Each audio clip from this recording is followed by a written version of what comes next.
Comme pour Christ, le commencement pour chaque enfant de Dieu, au tout début de sa vie chrétienne, doit être le fait d'une intervention divine dans l'histoire humaine, dans sa propre histoire, dans sa vie même.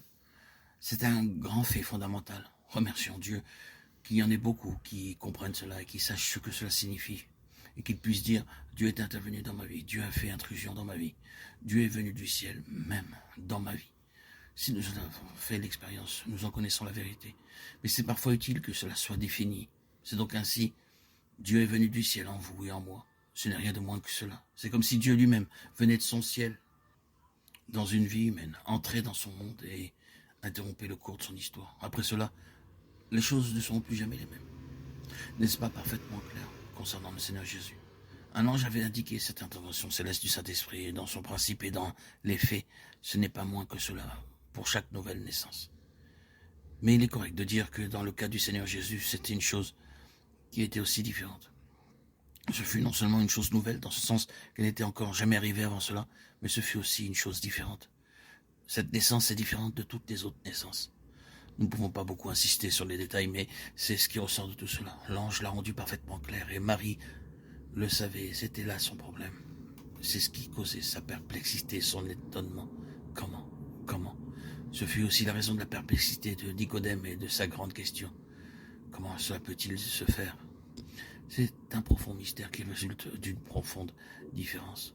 Ce n'est pas une chose commune et ordinaire. Vous ne pouvez pas trouver cela ailleurs, sauf ici, car c'est différent.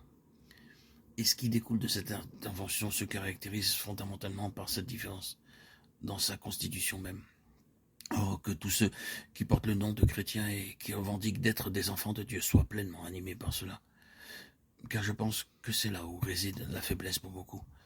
Mais à force de se l'entendre rappeler et d'y être confronté, cela ne nous frappe pas, bien que nous le sachions. C'est donc quelque chose que nous avons besoin de garder continuellement en nous, dans notre conscience. Notre nouvelle naissance est différente de toutes les autres naissances. Et par la nouvelle naissance, nous sommes fondamentalement, de manière constitutive, différents de tous les autres êtres. Vous le savez peut-être, dans une certaine mesure, par expérience, la naissance du Seigneur était de toute évidence une naissance très différente. Cela ne fut pas de manière naturelle, ordinaire. La nature n'avait rien à voir avec cela, ni la volonté, ni le choix, ni la capacité de l'homme à pouvoir décider. Et celui qui naîtra sera saint. Pouvez-vous trouver cela ailleurs dans la nature? C'est d'une classe différente et d'un ordre différent. Saint dans son essence même. C'est ce qui le différencie fondamentalement des autres créatures et des autres naissances. Le psalmiste pleure, je suis né dans le péché, formé dans l'iniquité, et cela est tellement vrai de nous tous.